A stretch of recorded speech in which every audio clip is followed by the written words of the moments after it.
We've got another great story to share with you today, an inspiring journey into local government leadership, because that's what we do here on the Halting Winter podcast.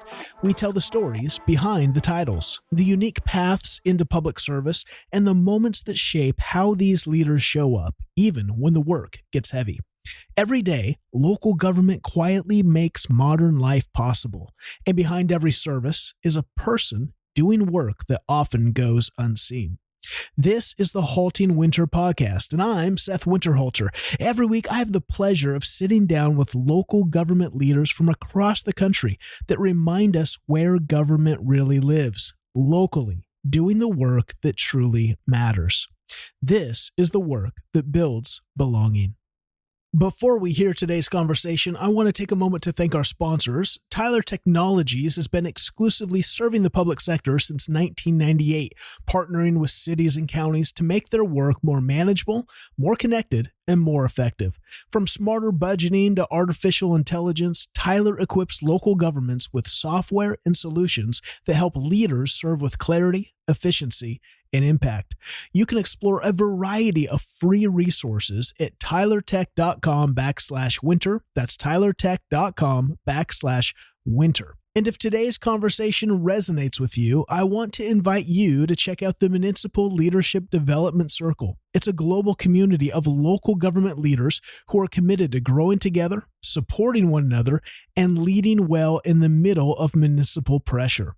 You can learn more about the MLDC at haltingwinter.com/MLDC. That's haltingwinter.com/MLDC. And now, let's turn to today's conversation.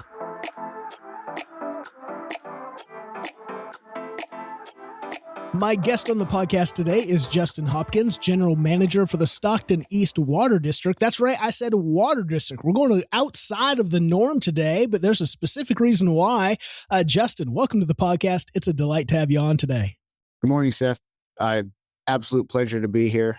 I'm very excited to talk about one of the things I'm most passionate about, and that is water.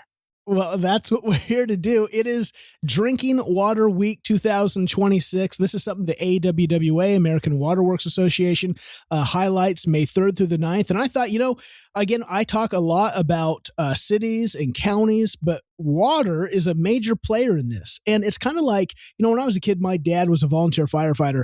And so fire districts is kind of a familiar term, I think, for ordinary residents and ordinary people.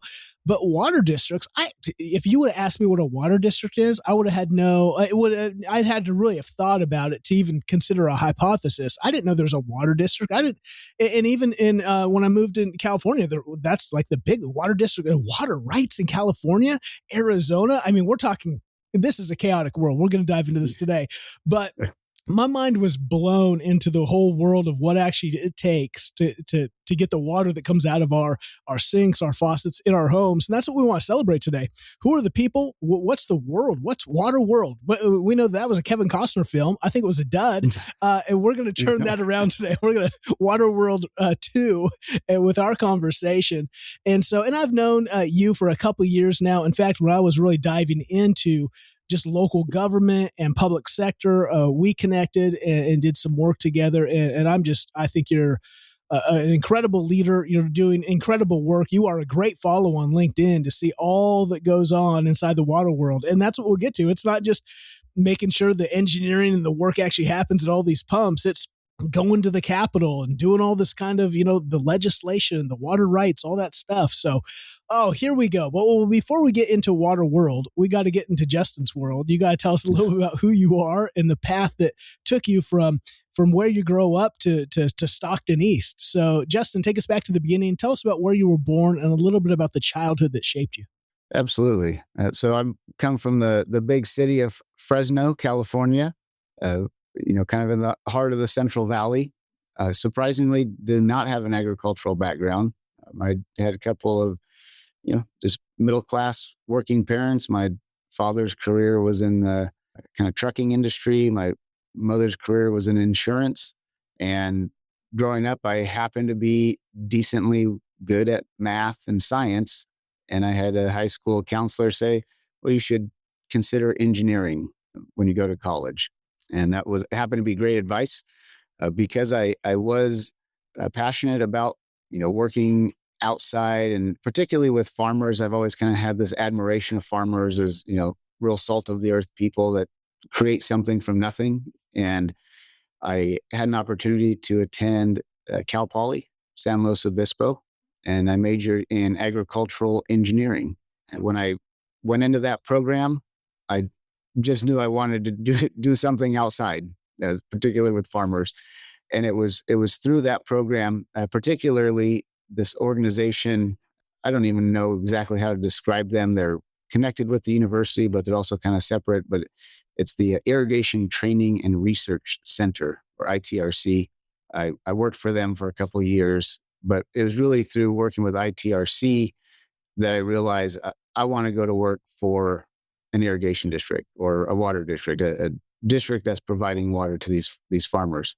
And that's exactly what I did. As soon as I graduated from Cal Poly, I had a job lined up and started as a junior engineer with the Solano Irrigation District. That was my first job out of high school. I came right into the government, so to speak, world as working for a public sector agency, and it set the course for the rest of my career, which it's been an amazing journey so far. Okay, I love this because it sounds like you're growing up, you're doing Justin things. You tell us what you were interested in. Are you an athlete? And again, Fresno, we had Paul Nerland on. He's the county administrative officer of Fresno. In fact, I was just with a webinar with Jill, their associate, HR director. I think she's the associate HR director. And gosh, just what a great, Fresno's a wild place. I mean, people don't really think about, I think Fresno, if you outsiders kind of hear, it's kind of the armpit of California. It's not LA, it's not the San Fran. And yet Fresno, it's like I think Paul was saying, it's like the largest county in the nation. It's a multi-billion-dollar, just crazy that what Fresno does and has impact on, especially with agriculture. And so, but you don't really grow up in that world. So and I think this is a great encouragement to young people who are growing up and they're just living life, right? They're just doing life, and they don't have big hopes and dreams of becoming an astronaut, and they don't have it all figured out. They're just kind of like, and it takes a high school guidance counselor to be like, hey, it looks like here's what I'm seeing on paper. Have you considered this? And you're like, no, but I need direction. So what were you, let's hope, maybe we'll help a young person who has not given much thought to their direction. What was your young life? What did it look like? Were you playing sports? Were you doing the Lincoln Logs? What was capturing Justin's mind? Yeah. Honestly, I was a pretty boring kid. I participated in baseball for many years. I won't say I played because I was not good at it, but for most of elementary school and into middle school, I was on a baseball team. It was kind of later in elementary school, just the generation of my grandparents, just the way they were, they bowled a lot. And so then my parents also bowled and got my sister and I into bowling. So I was actually a pretty avid bowler all through middle school, high school, won several scholarships through some bowling competitions. And that helped pay for college, just a little bit of college. But that was largely the extent of my athletic activity was bowling. I did play football in high school. I thought, I wanted to be an athlete in that way. And after a couple of years of playing football, I got a job working at a grocery store and realized I enjoyed making money a lot more than I enjoyed playing football. So I didn't play my senior year of high school. I just worked, and it set me up for thus far a lifelong interest in working. I find pleasure in producing something of value for other people. I love that. I think there's something there about, again, these things that shape us. And like you say, you got turned on to work. It's like, oh, here's work. And it wasn't just, I'm sure, something to do with your time, but there are things about work. Okay, what am I learning here? How does this work? How does this? And so it captivates you. And then how, Speak to that just for a moment, because I think I just like shining the spotlight on people that probably don't get enough recognition, but high school guidance counselors. That sounds like something from like my era, like the 80s, 90s, where it's like I think we had those. I mean, do they have those anymore? I mean, they're like professional counselors dealing with like kids want to become cats or something, they're dealing with real problems. They're not telling people, what to become in their life. So what did that look like? It sounds like that was the leading, like, was that just kind of the tip of the iceberg that kind of led you to thought, or was that really the significant thought of, okay, I got to figure out what I'm going to do. This is what I'm going to do. It was by happenstance. Now my guidance counselor, I wish I could remember her name. I think it was Ms. Alves from Edison High School in Fresno. But I happened to have a meeting with her. I don't know if all students had meetings with their counselors towards their, mid-junior year, but I happened to have a meeting with her. We just talked about things that I liked. She's looking at my grades and the classes I was taking and just recommended engineering. And I just latched onto that. I did a little bit more research, determined that, I was determined to go to Cal Poly. That was my only option. Having lived my entire life in Fresno, I was absolved of going to Fresno State. Was not going to go there.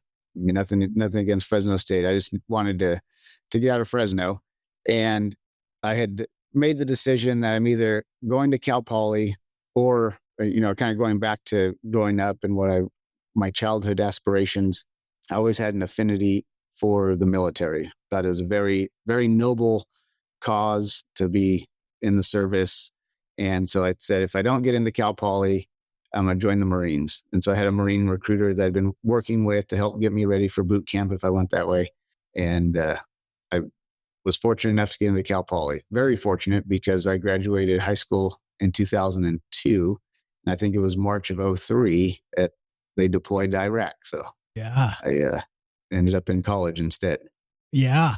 And so let's talk about the college experience, because you had, it seems like not only is now engineering, you did math and science and kind of enjoyed it and had an aptitude towards it. And so it wasn't like I'm going to do engineering. It wasn't clear. You were just kind of doing the basic high school things. And now you're going now this is engineering. This is kind of this path. But then you said you had this, what was that program that kind of turned your eyes to water? Yeah, it was the ITRC, Irrigation Training and Research Center. Yeah, so that's an interesting. Yeah. So a center. So tell us about what was that? What was the college experience like? Because one of the things, I think when a normal person like me here's the word, like, again, if I would have met with my guidance counselor, she would have said, you need to become like a stand-up comic, or I don't know what you're going to do. You're probably going to be homeless. Like, I just talked all the time. So this is like perfect for me now. But like what was it like then to actually, when I hear engineering, that sounds so like, you must be like a brilliant, like you could have been a mega mind evil lord, on a cartoon. Like, that's why I just think engineering just sounds so intense. What's it really like? What are you studying? And then this irrigation center, what was that like to all of a sudden have your eyes open to water world? So studying engineering, at least my experience, has been very different than actually performing engineering. In college, I had to take a bunch of physics classes and calculus, then the engineering specific kind of core topics like strengths and materials and dynamics. And it was very math intensive. And again, like calculus, I think I go to calculus 4. Well, after graduation and actually doing engineering, I don't think I've done anything more advanced than what Excel is capable of. It was I haven't done an integration or differential equation since math class. So it was a lot of buildup. I think I don't know to what extent the universities make it challenging just to weed out those that don't have the will to get through those type of classes. But practicing engineering has been a lot more enjoyable than studying in college. And the Irrigation Training and Research Center, it is another thing that just happened by chance. They recruit students every year to perform on-farm evaluations, which is the practice of collecting samples of water from irrigation systems that are on farm and determining how efficient those systems are, and then giving growers feedback on how they can improve their water use efficiency. I happened to be tired of working I was still at the grocery store. I started in high school. I went to a different branch of the store, but working for the same company. And I was just tired of working there. So my ITRC took a chance on me, and I took a chance on them. Spent a summer in the valley, out in Los Banos, with Fowler. We traveled quite a bit up and down the Central Valley doing these irrigation samples. And it was hot and long days, but just the hands-on experience and talking with the farmers, getting dirty was definitely worth it. And when that program ended, because it was really just a summer program, one of the professors at ITRC, he and I had something in common, and he was, I don't know if he felt a connection to me, but he offered me a continuation of the employment as an ITRC student employee, which was another great experience. And so one of the things, just to go into my personal side a little bit, after my first year of college, I had a daughter. And so I went through most of college with a dependent. And so I had to work full time to, support my daughter. And this professor had a little bit different experience. I think he was married and was still married to the person he had his child with in college. But we both shared this experience of having a child in college. And so it was such a great opportunity that he offered me with this position, because it provided the steady income that I needed to support a child. And it helped me, it not only helped me kind of refine the engineering related things I was learning, but also really opened my eyes to the whole irrigation district, water district world. That's what ITRC specializes in. May is National Cities, Towns, and Villages Month, which means it's a great time to recognize the people doing the amazing work that keeps our communities running. The work most people rarely see, and if we're honest, hardly ever fully appreciate. It's the work that doesn't slow down, and yet it's the work that's expected to be done day in and day out. Right now, that work is getting a little bit easier. Across local government, teams are finding small but meaningful ways to operate more efficiently, not by replacing people, but by removing the kind of work that pulls them away from what matters most. Things like drafting routine responses, sorting through data, managing workflows that used to take far more time than they should. This is where AI is starting to make a real impact, and Tyler Technologies is helping local governments do exactly that with tools designed specifically for your world, practical, secure, and built to support your team without adding complexity. Tyler has put together a free ebook on AI and efficiency in local government, along with additional resources to help you explore what this could look like in your organization. Find them all at tylertech.com/winter to help you keep doing the work that matters most. That's tylertech.com/winter. Now, back to the conversation. So you have this, the IRTC gives you a summer internship where you get out of the classroom. And you said a couple things here I think are really good to encourage the young person who's maybe in college right now, and maybe they're doing engineering and they're just like, what am I doing? I am in the wrong. Like, this is laborious. This is horrible. And I like what you said. I think the college experience, there's something about it that often I think the number one thing you hear is like, what does this have to do with what I actually did when I got into the field? And again, college is an academic experience. It is not typically a hands-on experience. That's why they partner with, internships or whatever it is to give you that.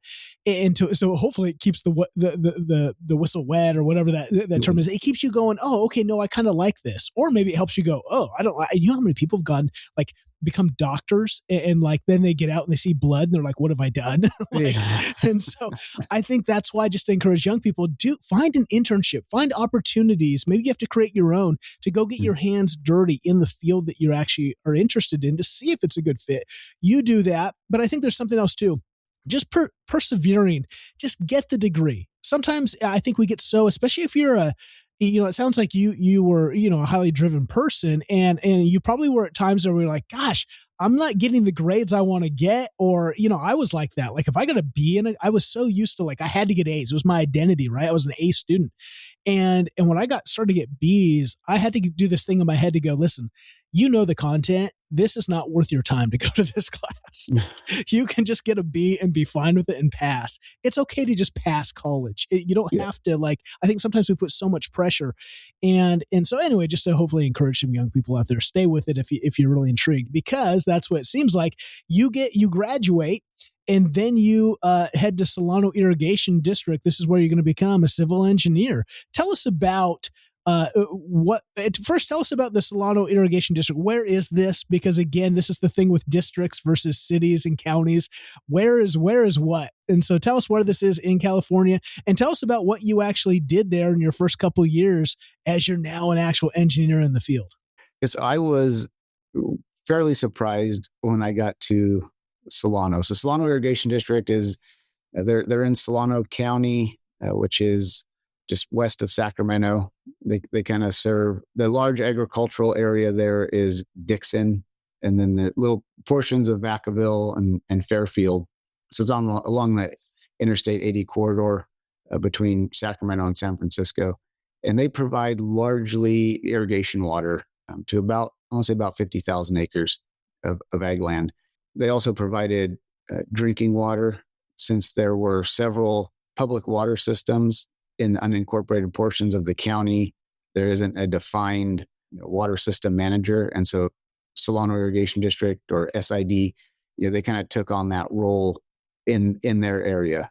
And they were also a bit of a leader, which now seems like a statewide norm.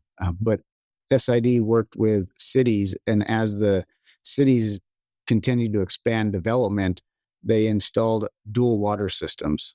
And so that would allow SID to deliver, raw water. So not necessarily recycled water, but water that was stored in a reservoir and filtered, pressurized, and delivered for irrigation to, parks or commercial, industrial businesses.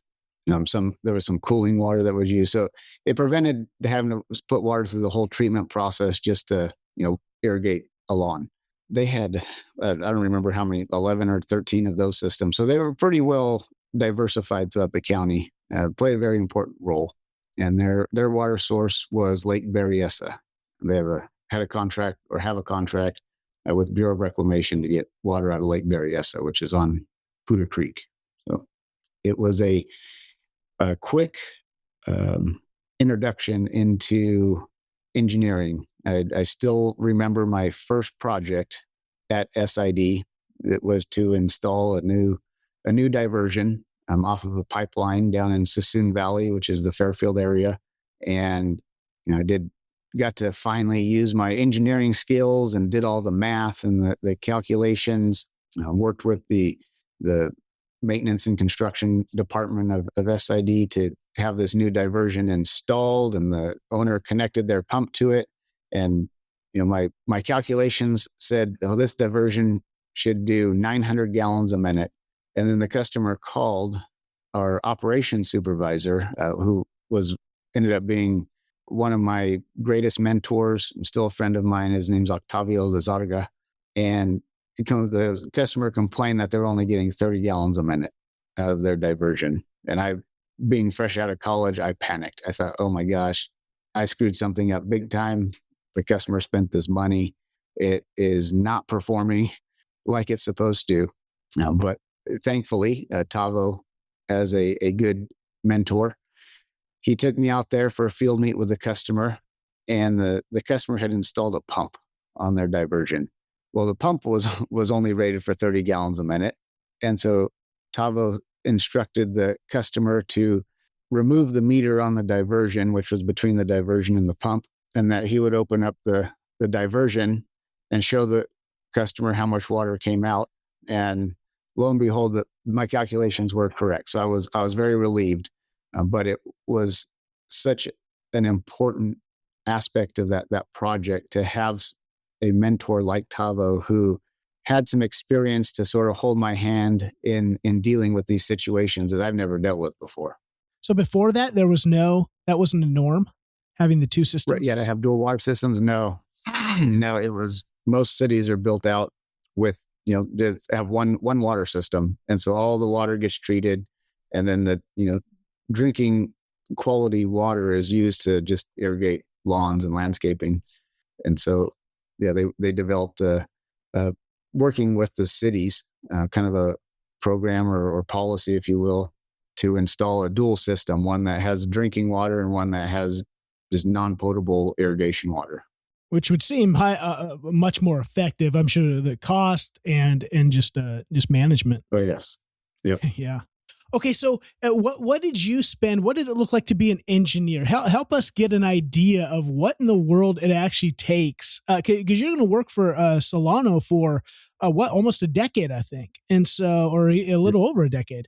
So, what did you do during that time? Tell us about Water World. What does it actually take? What is because it's not just one guy at a plant, what's the wheel, unlocking the water. Tell us all about the kind of the projects, what it looks like, because again, you've mentioned too, there's an agricultural aspect, there's a irrigation aspect, all the parks, everything that you want green, your lawn, but then there's the drinking aspect too. And I'm sure there are other aspects that I'm not even thinking about. So help us see what did it look like to be an engineer in this world, and what are you guys doing to actually make water happen? Well, it was, again, eye-opening experience at SID. Coming out of college, all of my kind of hands-on experience with doing water-related engineering was an on-farm level. Because I did the irrigation evaluations, which was on-farm. We had some, I'll call them senior type projects at Cal Poly, and they were all on-farm irrigation system design related. And so now I'm kind of going from the micro level to the macro level of water delivery. And there is a lot that goes into getting the water either to the farm or to the faucet. And the infrastructure involved in that is extensive. I don't remember where I heard this from, but one of my favorite phrases is, water is free. There's no cost for water. You're just paying to get the water to you. And that because it cannot be more true. There is, just thinking about SID, the Bureau of Reclamation built Monticello Dam to store water. Then they constructed the Puda South Canal, which I think is 33 miles long. And so that's to distribute the water from the dam. And then entities like SID take the water off the canal into their own canals. And SID had hundreds of miles of canals and pipelines, all that have to be maintained just to distribute the water to its customers. And in that process, there's the maintenance side of it. There's also the reconstruction side of it, because nothing lasts forever. And then of course, what most people are most familiar with is the just daily operation. So the guys that are out there in the field running the water in the canals, opening up diversions to irrigators, coordinating with the cities on their water needs. And so it was a bit overwhelming at first. And that's just kind of really on the agricultural side. I had a lot of projects to design and install new diversions for irrigators. But then there was the whole city side, largely development impacts. And so as cities grow, generally agricultural land comes out of production, and then houses get planted or shopping centers, whatever. There's all these, at SID, they had all these policies around development. And so that I had a fair amount of time of reviewing development plans, figuring out which policies apply to those plans, and then providing comments to the city to condition the development so that SID gets whatever it needs out of the loss of agricultural land. That was not something I ever thought I'd be doing as an engineer, but it's actually. I was just going to say, how many classes did you take on residential management? And I mean, right, that's probably not a part of the engineering degree, and yet here it is in the world because these things are connected, right? Yes, it's all connected. But aside from that, that kind of gets, after a few years, that kind of becomes routine. You get a really solid understanding of how policies are applied, and you can just kind of regurgitate comment letters, and you start making relationships with all the planners at the cities, and everyone kind of gets in sync eventually.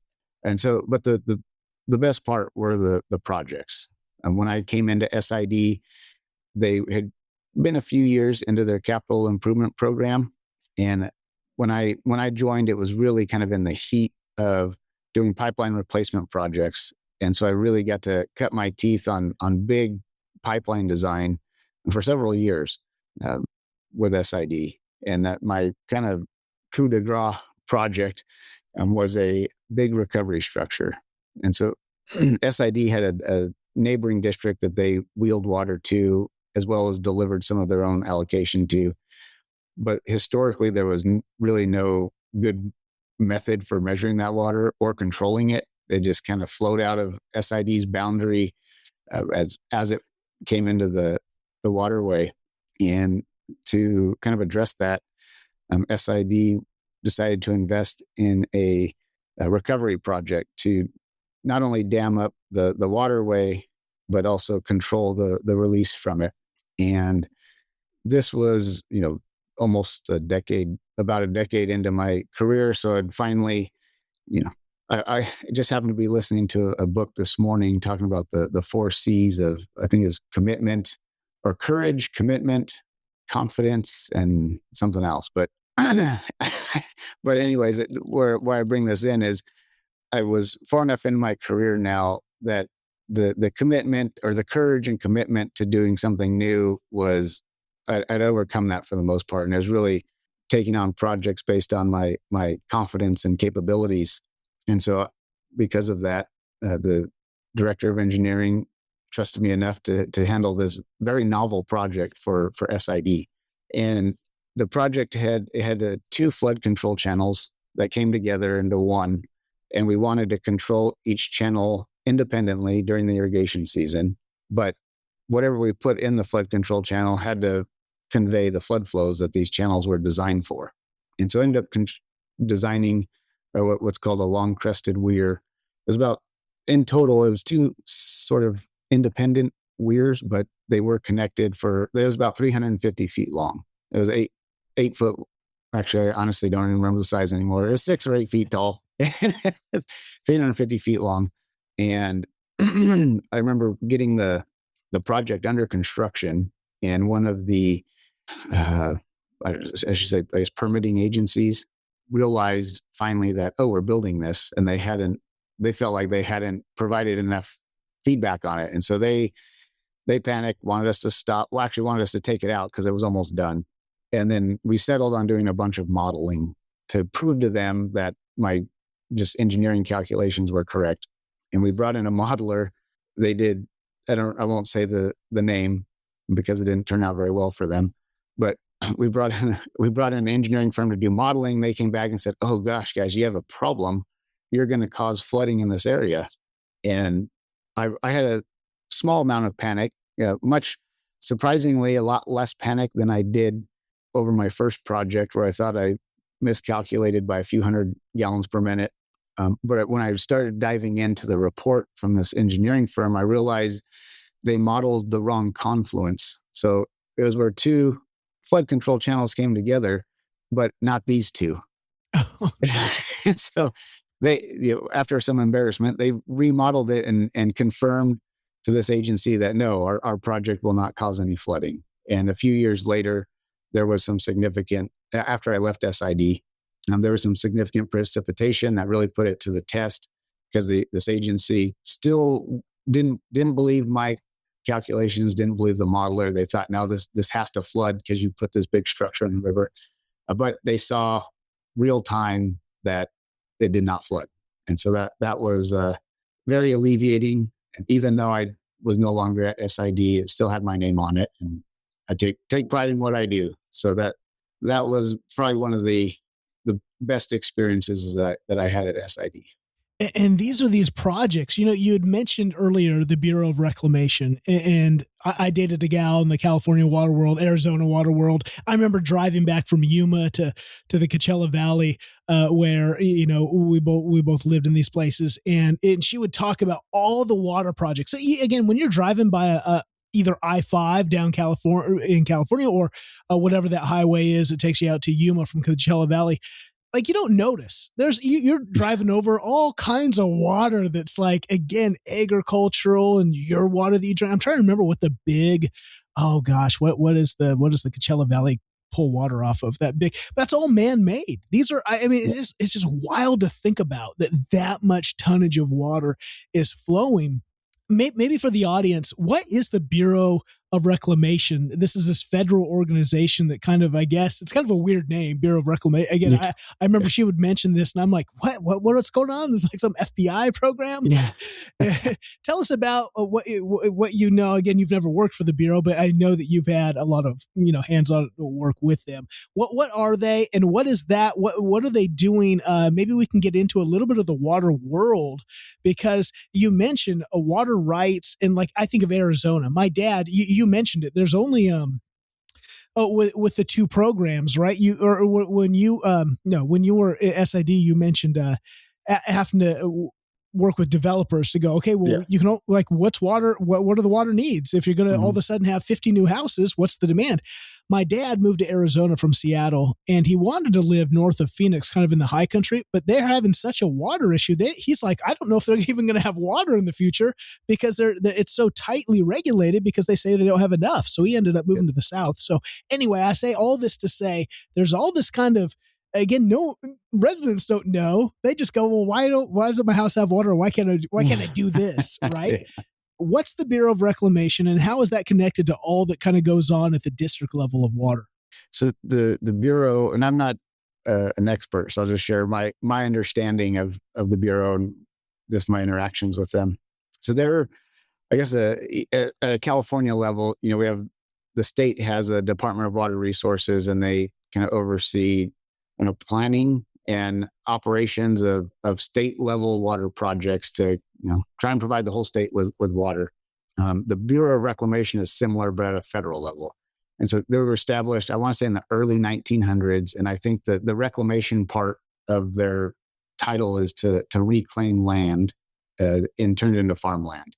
And so they had a couple of big projects. They really only exist in the 13 western states, because the 13 western states are fairly arid. The rest of the country has, semi-regular rainfall to irrigate their agriculture. And so in California, the big project is called the Central Valley Project.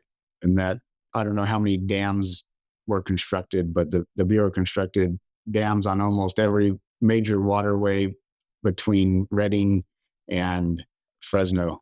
And then they created all these reservoirs, and then put in a bunch of distribution infrastructure to get that water really to agriculture throughout the state. And so if you're driving along the west side of the Central Valley, I-5 corridor, there's actually two major projects that you might see. Sometimes it looks like one project, just one canal, but there's the Delta Mendota Canal. That's a Bureau project to take water from the Delta south into the valley. And then there's the California Aqueduct, which is part of the state's water project to take water from the Delta ultimately to LA. And so these are huge water infrastructure projects that can't be funded by one entity, and it'd be very difficult for groups of entities to get together to do these projects. And that's why they're just conducted at either the state or federal level. After more than 325 episodes with local government leaders and thousands of conversations on stages and workshops across North America, there is one pattern I keep seeing, regardless of the size, the structure, or even the budget of the organization. The people who are the most technically skilled are often the ones we are promoting into leadership. But then we expect those technical skills to translate. But let's be honest, leading people is a completely different job, a completely different reality. It's like learning a foreign language. When that gap isn't addressed, it shows up everywhere. In communication and accountability, in the very cultures we are trying to create, build, and sustain. And it shows up in the weight those new leaders now have to carry every day. That's exactly why I created the Municipal Leadership Development Circle, or for short, what we call the MLDC. It was built specifically for local government leaders who were promoted for their skills, but never fully prepared to lead people. If you are feeling that gap, or if you're seeing it on your team, in a department, now is the time to address it. Learn more and schedule a conversation at HaltingWinter.com/MLDC. That's HaltingWinter.com/MLDC, or simply use the link in the show notes. Now, back to the conversation. I was on, I remember the gal I dated, she'd be on these meetings and they were talking about, it almost seemed like science fiction, like all the tools and all the things that are in these reservoirs to show water levels, to show like all kinds of data. And again, because it's not like that water is man-made. It's coming from all these natural resources, and then, like you say, channeled into these places, and you got to figure out. I mean, we heard, obviously it was national news. Again, this is the only time you hear about local government and local, like the agencies actually do all this work, is when something bad happens. So remember the LA fire and all the talk, oh, the reservoir's dry, and like that's the only time you hear about these things, right? And so But there's so much that goes on in daily meetings, daily briefs of like, what's this look like and how are we adjusting and what's going. I mean, it was, again, she was like bored by it. She's like, whatever. It's just another day in paradise. And I'm just like freaking out like it's going to be the end of the world. Tell us, I think this is a great transition. You become a district engineer for Stockton East in 2019. And what I want to get into is Stockton is unique because people, I think, know the city of Stockton, a large city. And Stockton East, the water district, has predominantly been, and maybe you'll tell us about all the things that Stockton feeds. It's a high agricultural area. But one of the things when we work together is looking and going, man, things are shifting because it still has a lot of agriculture, but you have demand now from residential and commercial because the areas boom so much. And so all of a sudden, what looks like a focus on agriculture it still is a focus because it has need there, but it's not the overwhelming, at least maybe you'll correct me in like what's happening now, but the overwhelming demand is commercial residential, and things change. And how do you, like, where does water go? And like you say, people are like, well, why can't we build here? Why can't we just keep building? And it's like, dude, do you know what it takes to actually do the infrastructure for people to live? Like, everyone wants their modern world and their easy, right? Oh, of course I want my toilet to flush and my water to be there when I want it, my streets to be perfect. It's like, but do you know what that cost? And yet they're the same people that cry every time, a tax is increased by 0.001%. And so tell us about the move to Stockton. And before we dive into all that you've done there, just tell us about the Stockton East Water District. What does it give us an area of maybe the difference between that and Solano and what it does to serve and who all it serves? Yeah. So Stockton East is a completely different animal than SID. So SID was formed under the irrigation district portion of the water code, which defines how that entity should operate and what their kind of mission is. And so at SID, they had an obligation to provide surface water to every parcel that's in the district. And that's why one of my kind of repetitive tasks was to install new diversions, because if a parcel's split, which happened frequently, the landowner wants to sell off part of their parcel or give it to two kids or something. Every time that happened, a new diversion would need to be installed so that the new parcel would have access to irrigation water. And so SID, by around 2014, maybe a little later than that, they had made some commitments to the cities that ended up sort of taxing their water supply a little bit. And they also annexed a lot of land that also that assisted in taxing their water supply. But prior to that, they were relatively water rich. They had enough water from Lake Berryessa to essentially give everybody as much surface water as they wanted. And because of that they were in a sustainable groundwater basin. Now move over to Stockton East. We weren't formed until 1948, and so in the water world, that's relatively young. We don't have any water rights. Well, that's not entirely true. We have one water right, but it's pretty minimal, and so we rely on water supply contracts, both with Bureau of Reclamation, one out of Army Corps of Engineers reservoir, and then one out of a Bureau of Reclamation reservoir. But our overall demand for water, both surface water and groundwater, in 1 year for municipal and agricultural, is on the magnitude of 250,000 acre feet. And we have a year when we have a full allocation, we only have 155,000 acre feet of water. So we rely heavily in this region on groundwater. We're also technically a water conservation district, which is formed under a different part of the water code. And so we don't have the obligation to provide surface water to every parcel in our district, which a lot of growers kind of don't understand that, especially if they have land in an irrigation district. So we are really responsible for conjunctive management of groundwater and surface water. So we expect our customers to pump groundwater, but we need to do, as a district, do projects to either develop surface water supplies for use or develop projects to put that surface water in the ground to offset what's being pumped out of the aquifer. And so it has been it took about a year to really kind of transition in my mindset to, why do we have all these parcels with no surface water? Let's put in diversions to everybody. And it just doesn't work out that way in Stockton East. And so because of all the historic groundwater pumping that's occurred, we are not in a sustainable basin. We've actually been identified as a critically overdraft basin. So we have about, we got 14 more years to get to sustainability as a region. Stockton East is about a third of the solution, I guess you could say, to that. And that's a big undertaking.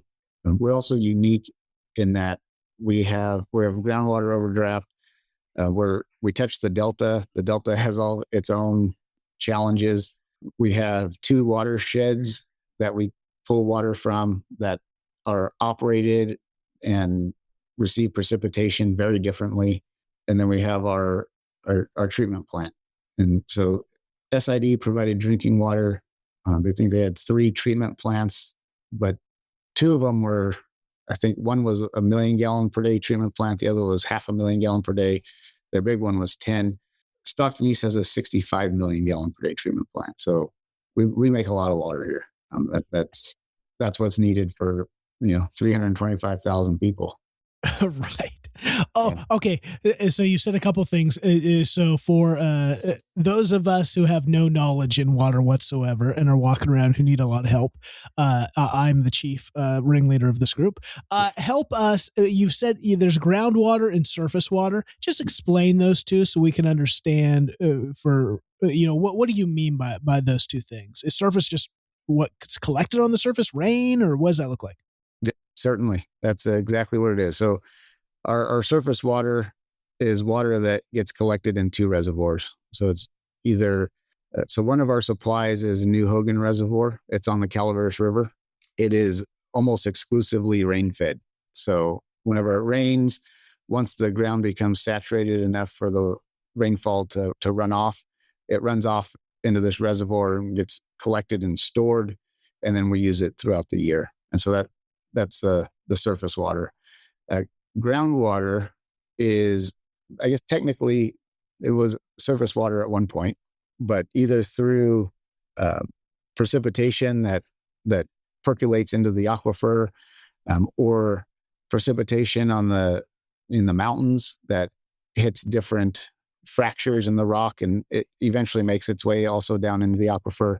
That water accumulates below ground. And it is actually an enormous reservoir. The aquifer can hold so much more water than all the surface water storage facilities combined in the state. The problem is it takes a long time to get the water into the aquifer, a lot longer than taking the water out, depending on how you put it in. But the average age, there was a study conducted by Lawrence Livermore Laboratories in 2014, and the average age of water in our aquifer is 50 years. So it takes a while for water to naturally get into the aquifer.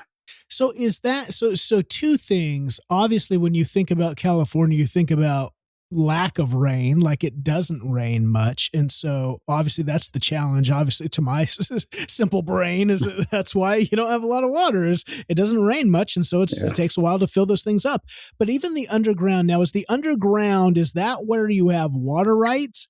Are you talking about just the water that's coming from places that you have into the aquifer? Or I would imagine that people are trying to, right. It's kind of like, a family of 12, like there's a lot of older kids that get to the table first. And if you're, like you say, Stockton East is a younger, even though it was formed in the 40s, 50s, it's still a young, and the water world doesn't have a lot of water rights, doesn't get the first seat at that table. And so is that part of the issue with underground water, or what does that look like? So with underground water, there is a overlying right. So if you own land, you have a right to access the underground water. That has become very challenging with what's known as the Sustainable Groundwater Management Act, or SGMA, which was 3 pieces of legislation from 2014 that required critically overdraft basins like ours to get to sustainability by 2040. And so Stockton East is a water district, but under SGMA law, we're also a groundwater sustainability agency, which is, they're agencies that SGMA allowed to be formed, and they're responsible for getting kind of their region to sustainability by 2040 or 2042, depending on which type of basin you're in. And so now we have the difficulty of balancing landowners' overlying right to pump water and sustainability. Because the only way to get to sustainability is use less groundwater. That's the only way. Now, but to get there, there's multiple ways. You can either, put surface water in the ground to replace it. You could provide what we've been focused on is in lieu recharge, where you provide surface water in lieu of groundwater, thereby conserving the groundwater, or you fallow land. So that's the challenge with SGMA. Now, the surface water actually has a water rights system. The surface water right law, or the water right law, it was enacted in 1914. And so that's a very defining date, because what are known as senior water right holders, or they own water rights from before 1914. That means their right is, or cannot be touched. And it's only from 1914 and later when you get into what's called a priority system. And so the 2 water rights that provide the surface water supplies we rely on, they're much later in priority from 1914, and not even including, pre-1914. And to put some context to why this matters, we have 2 neighboring irrigation districts. They collectively hold several senior water rights on the Stanislaus River. They're expected to have so much supply this year that they can meet all of their demands, plus sell us some of their water, and sell water to some south of Delta diverters. But our supply on the Stanislaus, because we have a contract with Bureau of Reclamation, and the Bureau has their own, it's actually one of their policies that's an issue that's creating this issue for us. But we have 0 water this year on the Stanislaus. And the Bureau's policy theoretically factors in the obligations to provide because pre-1914 water rights are based on inflow. And so they're looking at kind of their bucket of water, and they know they have to give so much to these irrigation districts because they have a senior right. And then they have these other obligations to meet some environmental flows. And they've determined that there wasn't enough inflow for Stockton East. And so having those pre-1914 water rights it's a very big deal in California. Yeah, I wanted to make sure we mentioned this because that was the mind-blowing thing to me. When I learned of the kind of the water rights and how far these go back, and again, it was kind of first come, first serve. And this is why I love, here's kind of the crossover. If you're still listening, you're a city manager, a county administrator, and you go, I don't know, do I really need to know water world? This is where these things happened back when cities could have been the only city and it had the right. And now it's this tiny little ghost town, and yet it still has first water rights. And it's just kind of wild to see and that's what it feels like. It feels like, again, we're 100 years later and the world it had a lot of change. And yes. Now it's like you have like a place like LA, which has no water rights whatsoever. And everyone's like, how does a place that's the biggest have no water rights? And it's just like, and again, I don't know if that's necessarily true. They might have some water rights, but that was kind of the thing, is a lot of these places that have become big or like you say, agriculture is important, but what do you do when a field that is, trying to do agriculture, but there's a city of hundreds of thousands of people that's got no choice. People are moving there. What does it got to do? How does it provide water? How is it? These are the things that, again, you are trying to deal with and trying to figure out. And again, with multiple people, there's the Bureau, there's state issues. And then you throw in environmentalism on top of that. And then, it's not only let's water things, but let's figure out how to do it in sustainable ways. I mean, let's talk about it. When you're in Stockton East Water District, you start as an engineer. Again, you're doing the engineering thing. Then you become the assistant general manager. And one of the things I talk about with whether this is the APWA, water, the city, county, is this transition. Because I think this is one of the challenges right now. It's always been a challenge, but I see it high right now. Is we have a lot of retirees. We have a lot of the boomers who are retiring. And so there's an influx now of people coming into leadership who have never been leaders. They've been engineers. They've been people with high skills doing high project work that are now all of a sudden transitioning to leadership. And leading people is radically different than leading projects. And I'm talking to a guy who's now been in the seat for a while. Talk about that transition. When you became an assistant general manager, how did you feel that? Did you all of a sudden, and how did you, as a guy who mentioned like early in your story, you loved being out in the field. You wanted to like have the sun on your face, kind of get your hands dirty. Let's do some projects. When you become a leader of people, it can be one of the most frustrating things ever, because people are not like, the math doesn't work. You go, hey, I did math. You should be developing, or we solved this problem, and they're back in it again. The emotions, the challenge of leading people is radically different than projects. Talk about what that was like as you now become the assistant general manager of Stockton East. So I'll have to back up a little bit to my time at SID. And one of my mentors, he was the director of engineering, Paul Fuchslin. He sat me down before I became a senior engineer there, which was kind of like a supervisory position. And he told me that engineers at some point in their career come to a fork in the road, and they have to decide, they either want to become just a very specialized engineer, or do they want to become a manager? And, I appreciate him having that conversation with me, because it gave me time to think before I got to that fork in the road. And I let him know that I think ultimately I do want to be a general manager. That's kind of my long-term public service goal. And so he recommended that I get a master's in public administration. And so that's when I went to Arkansas State. I don't remember what year I graduated now. I think it was 2017 or so, with the MPA. And that sort of laid the foundation for me to begin this transition from engineer to at least to a manager, which I think we can agree managers are different than leaders.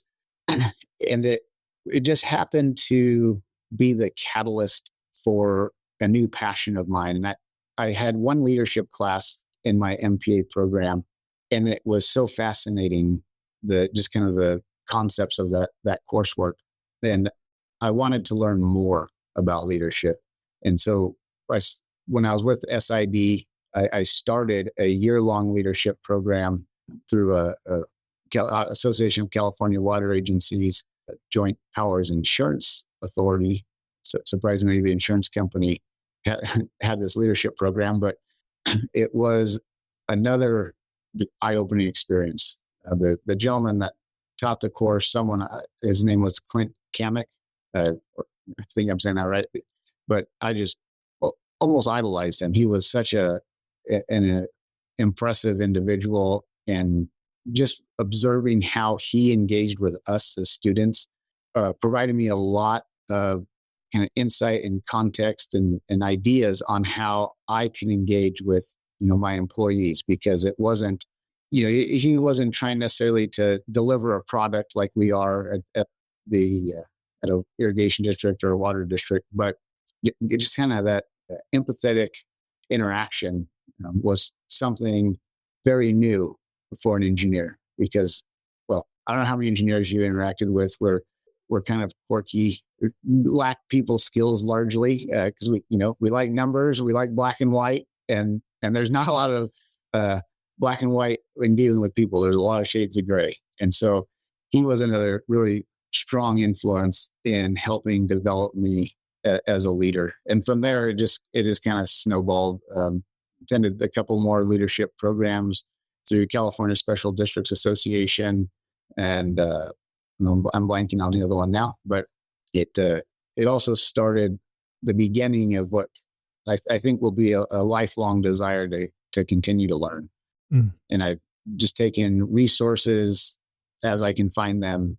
And one of the nice things, especially when I became assistant general manager, I was able to learn concepts and then experiment with them and actually apply them. Because as assistant general manager, I was over 38 employees.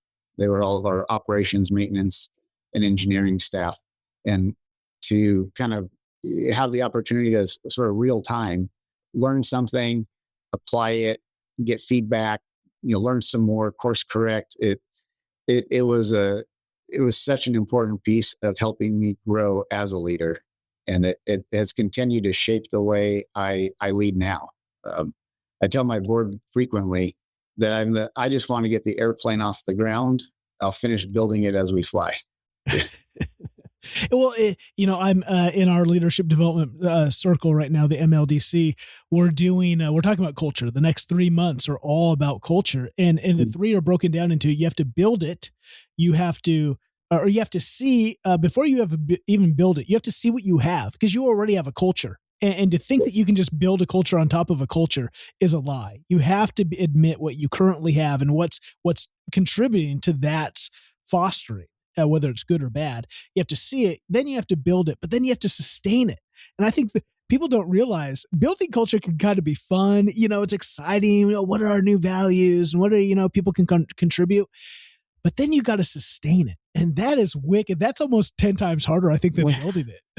and it takes work. It doesn't, we did all this work, now it should just forever go. No, it'd be like, we built the waterway. Like, doesn't it just work now? No, someone's got to oversee it and upkeep it, and I'll do all the things. And so it is. It's fascinating, and that's where you can never stop growing, and learning and adapting. That's why I think just keeping the razor edge sharp. You have a team there. I was fortunate enough to meet Juan Vega, your AGM now, and Priya Ram, your director of finance. They're amazing people, amazing team. Talk about what you guys are up to now. You've mentioned a bunch of things, but I want to get to, there's something, the Farmington Reservoir Project. What is this? What's weighty on the mind of Justin in trying to do what you guys do in orchestrating and delivering the water there in East Stockton? Certainly. So we kind of leading up to our Farmington Reservoir Project, which is presently my highest priority. When I came in as the general manager, we put together the district's first ever strategic plan. This was 75 years into district formation, or finally doing a strategic plan. And then from the strategic plan, we segued that into master plans for our treatment plant facility and then our water conveyance facilities. And those master plans looked out 50 years, and then include a much more detailed 20-year capital improvement program, which again was a first for the district. We sort of budgeted year to year on our capital plan rather than having a 20-year plan. And then that segued into a financial plan, because we had this capital plan. We knew, aside from, how would I describe these? Aside from projects for creating new water resources, the capital plan was really just looking at, this is our infrastructure, this is how old it is, this is when we expect it's all going to need to be replaced. We have some fairly old infrastructure. It's 60 years old now, so not terribly old, but a lot of it is reaching the end of its useful life. And so we had to put together a financial plan to support implementation of this new capital improvement program, because it costs money to replace infrastructure. And it wasn't something that the district had really had a practice of planning for. We're largely covering O&M costs, not capital replacement costs. Aside from, the CIP, we also have a lot of regulations we've been grappling with. So we have SGMA, the groundwater sustainability requirement. Depending on which model run you want to look at and assume that the model runs are correct, Stockton East might be on the hook for about 56,000 acre feet a year of reduced groundwater pumping.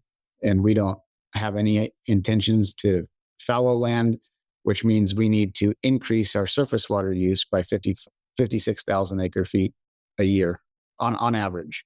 The state, one of my pet peeves with the state of California and my least favorite regulation is the Bay Delta plan, which in and of itself is, okay, it's another regulation. It requires us to provide some unimpaired flow in the river to, keep the fish alive, which, I'm not against fish. The ironic piece of the Bay Delta plan, because it recognizes that agencies like ours are going to have less surface water available if we provide these required unimpaired flows. Their solution to supplementing supply is to pump more groundwater. But they also have a groundwater law saying you have to be sustainable. I don't think the state is being devious so that they want to just get rid of agriculture. But I think it's more a case of the left hand just isn't talking to the right hand. So now we have the Bay Delta plan. We're looking at about 10,000 acre feet a year to satisfy those stream flow requirements. And that's going to come out of our supply, our surface water supply. Stockton East was also proactive at a federal level, and we have a habitat conservation plan for the Calaveras River that was adopted in August of 2020. That requires us to do almost $100 million worth of fish passage projects. But on top of that, we've committed to providing some baseline flow in the Calaveras River. And so that's going to use up about 14,000 acre feet per year of our supply.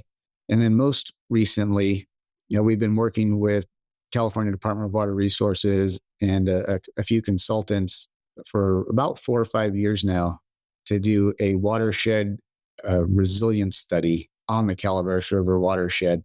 And the good news that came out of that study is, over the next 50 years, if climate change plays out the way it's being predicted, precipitation will remain flat. We'll have about the same amount of rainfall. But they're estimating a 2 degrees Celsius temperature increase, which means the evapotranspiration of plants, the amount of water that plants use to grow. If we don't have any expansion of agriculture, just using what we have and saying it stays consistent, which we have about 63,000 acres of irrigated agriculture, that temperature increase is going to require 18,000 more acre feet of water each year to grow the food. So we can't pump that out of the ground. So that also has to come from surface water. So we have our supply that's currently fixed. At full allocation, we have 155,000 acre feet.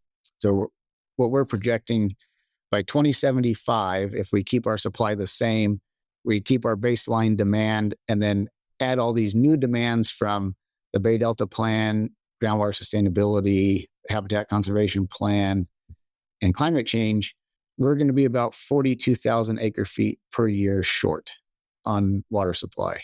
if we look at our average allocation instead of our maximum allocation, we're going to be about 75,000 acre feet per year short.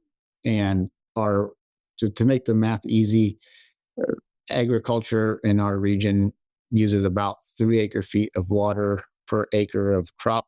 So you're talking a third of 75,000 or 25,000 acres that this water would supply. And then to put it in context on the municipal side, 1 acre foot can usually provide water to 2 households for 1 year. So you're talking 150,000 households a year is the shortage, the magnitude of the shortage that we're looking at. And so we've started working towards a couple of very large regional scale projects, because they're certainly going to benefit Stockton East, but if we can sustain the groundwater, it's really going to benefit our whole region. But these projects, I know we talked earlier a little bit about cost. Our capital improvement program, which is just to maintain our infrastructure that we have, plus these sort of visionary projects to help us ensure we can continue to providing water to all of our current users. But in 2075, we're looking at about $750 million to do this work. And one of the largest project of that is the Farmington Reservoir. And so we are fortunate enough to have an existing flood control facility owned by Army Corps of Engineers just outside the town of Farmington. It's called Farmington Dam. It's currently a dry dam, so it impounds flood water when there's a flood, but then as quickly as possible it controls the release, but drains the dam. They don't hold any water behind it. We're trying to repurpose it so that it can store water year round and raise it so that we can maintain the original flood storage and add 60,000 acre feet for permanent, just year-round water storage. And the proposed project would have a total storage volume of 112,000 acre feet. We recently did the math looking at, there's two ways this increases our supply. One is we don't currently use all of our allocation on the Stanislaus River. So we could, if we had Farmington Reservoir, we could release our full allocation every year when we have it, store the unused water behind the dam. We also have several pending water right applications for the watershed that supplies or is upstream of the dam. So we could collect that runoff and store it as well. So looking at those two sources, if the project existed already, we would have about 78,000 acre feet of water sitting behind the dam right now instead of 0. And we have 0 allocation on the Stanislaus. So we would greatly benefit from that water this year. However, it's not that easy to create a new reservoir. Not just because it's California, but also because it's not our dam. And so we're having to work with Army Corps of Engineers on a study. Some of the staff within Army Corps is helpful in the sense of helping us advance this. Other staff in Army Corps are helpful in telling us why this isn't going to go forward. But we've been working very closely with Army Corps, most specifically in Washington, D.C., the Assistant Secretary of the Army, as well as Congress, to try and get this moving forward. I think I'm very ambitious, but I'm hoping to have a reservoir by 2040, which 16 years sounds like a long time. If someone that's born today could be driving in 16 years, but at federal government speed, that's very fast. Sure. is what's the new Spaceballs movie coming out? It's ludicrous speed.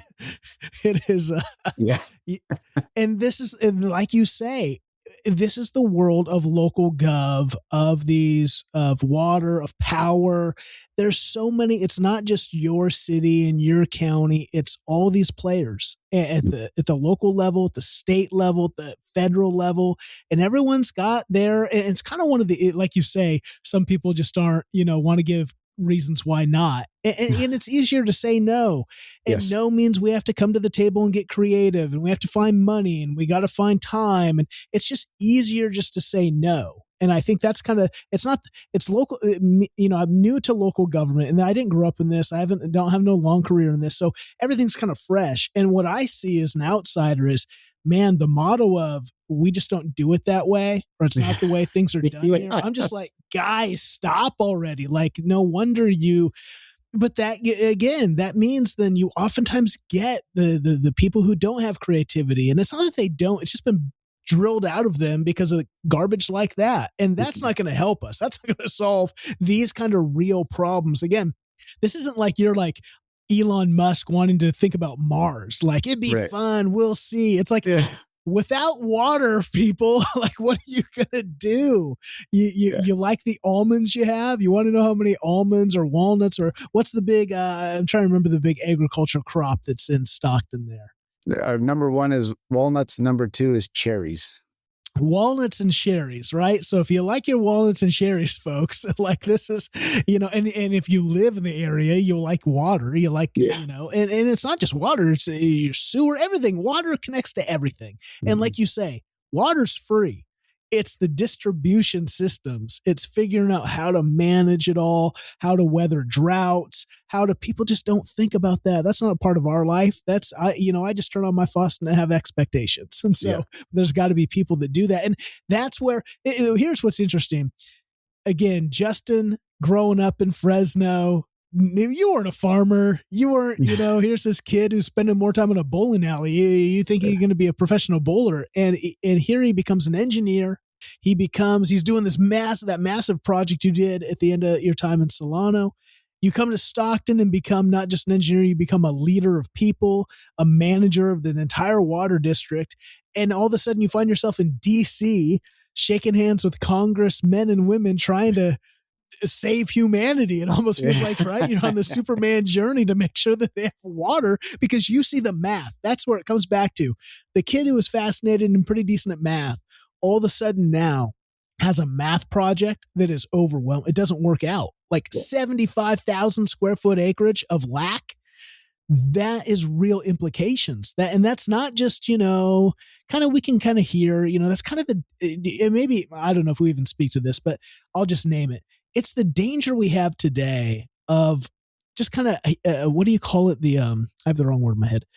Not hypocrisy. What's all the weird statements? Like, we didn't go to the moon, what do we call this? Conspiracy theories, right? There you go. Yes. Yeah. Everything's a conspiracy theory. I just don't believe. And this is part of the problem when I believe, as a storyteller and as a media person, when you only get attention through hype, right? And I think a lot, like, climate change is a real thing. Of course, the climate's changing. We live in a world of change. Like, the climate just isn't fixed. I mean, any dunce doesn't need to die. Like, but now, is the Earth going to end in 50 years? Probably not. But that's what we did to try to get attention. We tried to make and now, because of that, the way we got attention, no one pays attention because they go, it's all just BS. Yeah. But we haven't learned the lesson. It's the way we get attention now it's the cry wolf syndrome. But the problem is there are real issues. That math is really math, and it's built out of. So if you're a person right now, a young person going, man, I like math. Here's some opportunities. You got to learn science. You got to learn engineering. There's all kinds of really demanding skill positions that are necessary to make water happen. But there's also good old men and women, blue collar type jobs, cranking wheels, and that's the thing. The water world's full of people that need you. And so if you've never thought about, here's an opportunity, and think about that, the mission, an opportunity to actually do something day by day that helps crops grow, that helps people drink, the most necessity thing for the human body. Like, water world is amazing. That's why, again, it's Drinking Water Week. You guys are doing amazing work. And no one, you think no one knows who a city manager is. I don't think anyone knows what's your water district. I think what are you even talking about? Is this the Hunger Games? What's going on here? What district I volunteer as tribute? Well, tell us.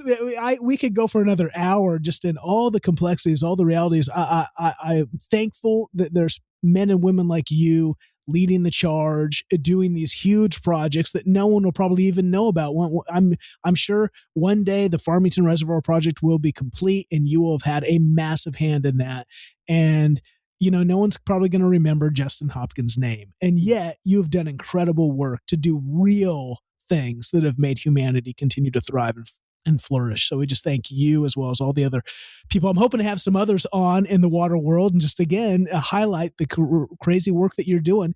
What else would you leave us with just to highlight not only the water world, but again, you and what you're up to at Stockton East? Yeah, the thing I've learned most, especially as general manager, because I am trying to get a title change to modernize it to CEO, but general manager is applicable in the sense that I am a generalist. I know of a lot of things that are going on generally, but I am definitely not a specialist in anything anymore. Certainly not engineering. I can barely use my calculator now. And because of that, there's nothing I've done that I've done alone. I've had a great team behind me. I was fortunate enough to have a major hand in building that team, just because of the way transition was happening when I came into Stockton East, and it's a collaborative effort. And I don't want to give all the, I give lots and lots of most of the credit to my team, but also the board. I report to an elected body, 7 members that represent the public, and there's not a whole lot I can do without them saying, go do it. And so it's as much as I shouldn't say don't see eye to eye sometimes, but there on occasion, there's things we just disagree with.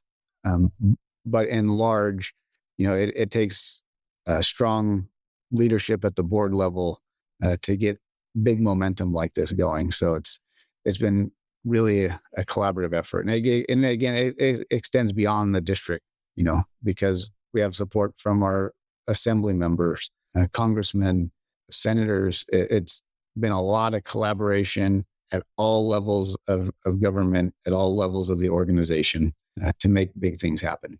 And without it, they won't happen.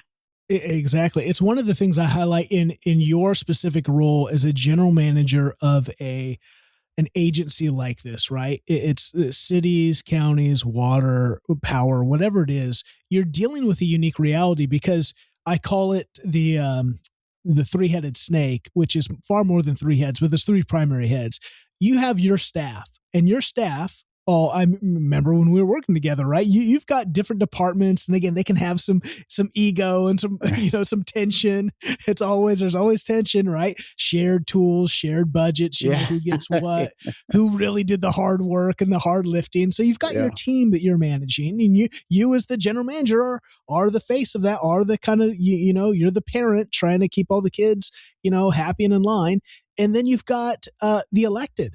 And just to highlight that for just a second, sometimes, and even I can throw some shade on elected, and sometimes they deserve some shade. But think of that. They got their lives. They've got their businesses or whatever they're trying to do, right? This isn't their full-time job. They're giving up their time and it's not like if you run for these positions, you probably, I would assume, you have a bone to pick or you have some kind of investment, right? And so it's not like you come just as no one's neutral. That's totally foolish. Like you come with, and that doesn't mean you have some hyper agenda, but you definitely mean a lot of these are agriculture people or they're city people that want to make sure, right? And so they have some kind of weigh in. And so, and it's not like your board all thinks alike, that you got 6, 7, 9 people who all kind of are, there for their reason. So you're trying to manage that. And then you have residents or business owner agriculturalist, or you got all these people that want their stuff. So you have these 3 heads, your team, the electeds you're trying to both lead up to, but also take vision from and direction from. And then you have all the residents and all the people who are getting the resources that you're delivering. And guess what? Everyone is selfish. Everyone wants their own thing. And so it's the ultimate kind of herding cats position. The CEO, manager, city manager, water, whatever it is. You guys just have, that's why I like to shine the spotlight on you, because you oftentimes are shining the spotlight on everyone else. It's the board, it's my team, and that's true. And yet someone's got to hold it all together. And that's why you guys are the paid professionals. And that's why I say, even though hopefully you're paid decent, you're never paid enough for all that I think that you have to put up with. Like, and it's not like you're in some corner office, thinking of your next, sabbatical, trip to Cabo. Like, you've got so much going on. Like you say, these projects are years, decades in the making.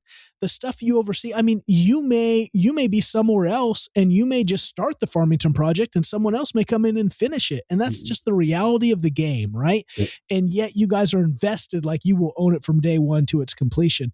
And so I just like to highlight you guys and say, man, thank you for serving. Thank you for doing the work that we have no idea. Thanks for opening our mind today of just all that, just again, we're just scratching the surface really of all that goes into water. And continuing the work in light of just the challenges today, right? And maybe speak to that as we close. Just how, in your position, I would assume, because there's so many politics and there's so many things at play, how do you stay sharp as a leader by taking care of yourself? I talk about work-life balance. I always say balance is BS. There's no such thing as balance. There's just surviving, right? There's just being intentional. And you got to take time off. Does Justin still bowl? How does Justin remove himself from a world that is all, going to be all encompassing? I love that you started out. I love work. You love what you do. You're amazing at it, and you're going to continue to have impact. But your work is still only one aspect of you. I know your dad, your husband, your person who you have yourself. How does Justin refill the tank so that you have the energy you need to pour out well? Yeah, this is actually a great question, and I wouldn't have an answer for this if it was a year ago. But I sat through a workshop about refilling. It was the whole concept was refilling your tank. And it is something that I have really incorporated into my life. I don't have a work-life balance. I have work and life, and they largely coexist together. I'm usually gone from home probably on a normal day, at least 12 hours. On long days, maybe up to 16 hours, and to balance that out, or again, it's not even to balance. I've just, integrated the two where I might in the middle of the day, I might be gone for 2 hours because, I need to get a haircut, or, I just need to go do something to blow off some steam. And then I come back and, work another 6 hours, or be gone for half a day on Friday, and then work at home for a few hours on Saturday trying to catch up on emails, because those seem to never stop. And it's been it's been refilling. I've definitely felt burnt out. I would go through these period or cycles of burnout, and then something engaging would come along and I'd feel enthused again, but then work into burnout. And now that I've sort of just integrated life and work together, I don't feel that burnout nearly as often. I think that's the key. Like you said, it's being intentional, but the intentionality has to come down to just the daily rhythms of life to know, do I just need an hour or two just to step out of this? And because I think people, they just don't realize that they give themselves these. It's one of the things I talk about in the keynote. We live under a lot of false assumptions. And a lot of those assumptions are driven by us, our expectations for ourselves. Oh, I'm a leader. I have to be in the office all the time. I got to be the first one in, last one out. I have to, people are always watching me, and I got to set this ultimate standard. That's not even a healthy standard. Like we don't think, like, if someone came to us and go, hey, is there a way I can get off early, an hour early, to go to my kid's baseball game? You'd be like, why are you even asking? Of course you can. Yeah. Like, you need to, I want you to invest in that. Like, those aren't things you should, tell us and let us know just in case we have things, but you shouldn't ask, yes, prioritize that. And yet we'd feel incredibly guilty if we did that. Right. And I think that's one of the disconnects of the ultimate leader at the top is you got to be careful that oftentimes what you say to your team, you don't do. And then that makes them go, oh, I don't think I can trust what he says. I have to be there all the time. I have to make those sacrifices. So you just modeling that is so healthy for the team. And that's why I know you've done some great work to create and sustain a great culture there at Stockton East. You're continuing to do that work. So, thanks. It's super good, hopefully helpful insight to the leaders today. Give yourself permission to look at the assumptions you have for yourself, but also to be creative. Like, the work's never going to stop. Like you say, you're never going to get ahead of emails. There's no such thing as inbox zero for a leader in local gov. So thanks for what you're doing. And I look forward to keeping up with Stockton East to see what you guys are doing to continue to deliver the services in such a unique time as this. A lot of things coming down, and yet you're stepping up to the challenge. Thanks, Justin, for sharing today. Yeah. Thank you, Seth. It's been a privilege. And I think what you're doing is great. Trying to get some spotlight on the public servants. I appreciate you being one of them.